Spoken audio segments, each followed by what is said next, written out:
একজন তালাকপ্রাপ্ত মেয়ের গল্প। আমি একজন তালাকপ্রাপ্ত মেয়ে। ভালোবেসে বিয়ে করেছিলাম প্রায় ৩ বছর আগে।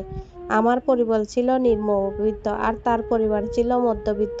প্রথমে তারা মেনে নেয়নি, পরে আমাকে তাদের বাড়িতে নিয়ে যান। শুরুর দিনগুলো ভালোই কাটছিল, সবকিছু ছিল সুন্দর। হঠাৎ সে জড়িয়ে গেল আজেবাজে নেশায়। আমার কথা আর শুনতই না সে। তার মা বোনের কথাই তার কাছে বেশি মূল্য পেত। আমি হয়ে গেলাম অবহেলিত একজন। তার মাঝে আমি কনসিভ করলাম। তারপর থেকেই শুরু হলো আমার উপর নির্যাতন। তবুও আমি থাকতাম সব কষ্ট সহ্য করে। বাবার বাড়ি যেতাম না, কারণ আমার বাবার সংসার ছিল অনেক গরিব।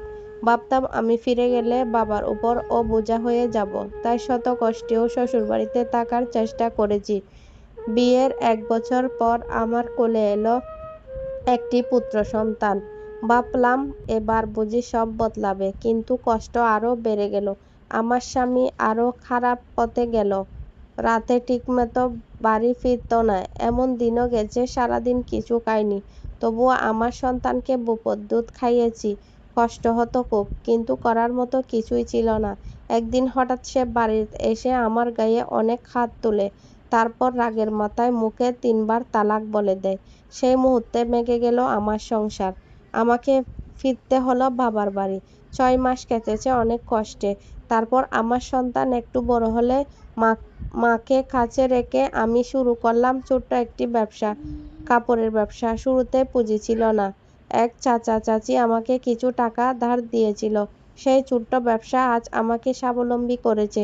আলহামদুলিল্লাহ, এখন আমি ভালো আছি। মাসে প্রায় ৪০-৫০ হাজার টাকা আয় করি।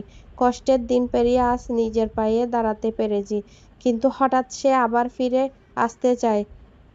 আমার বাড়িতে এসে অনেক ঝামেলা করছে, আমার পা ধরে কাঁদছে। বাড়ির গুরুজনদের বলছে যেন আমাকে তার কাছে পাঠিয়ে দেয়। বারবার বলছে বাচ্চাটার দিকে তাকাও, সবকিছু আবার ঠিক করে নাও। আমাদের এখনো আইনগতভাবে ডিভোর্স হয়নি, তাই আজও আমি দ্বিধায় আছি। আমি কি ফিরে যাব, নাকি নিজের পথে এগিয়ে যাব? আমি আমার বাবা মায়ের একমাত্র মেয়ে।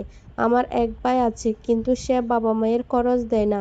আজ আমার বাবা মা আমার উপর নির্ভরশীল। তাই প্রশ্নটা শুধু আমার একার নয়, আমার সঙ্গে জড়িয়ে আছে আমার সন্তান, আমার বাবা মা আর আমার ভবিষ্যৎ। সে কি সত্যি বদলেছে, নাকি আবারও সে পুরনো কষ্ট? ভালোবাসার টানে ফিরে আসা সহজ, কিন্তু জীবনটা আবারও ভেঙে গেল। তাই আজ আমি সবার কাছে জানতে চাই, আমি কি তার কাছে আবার ফিরে যাব, নাকি আমার সন্তানকে নিয়ে নিজের গড়া জীবনে এগিয়ে যাব?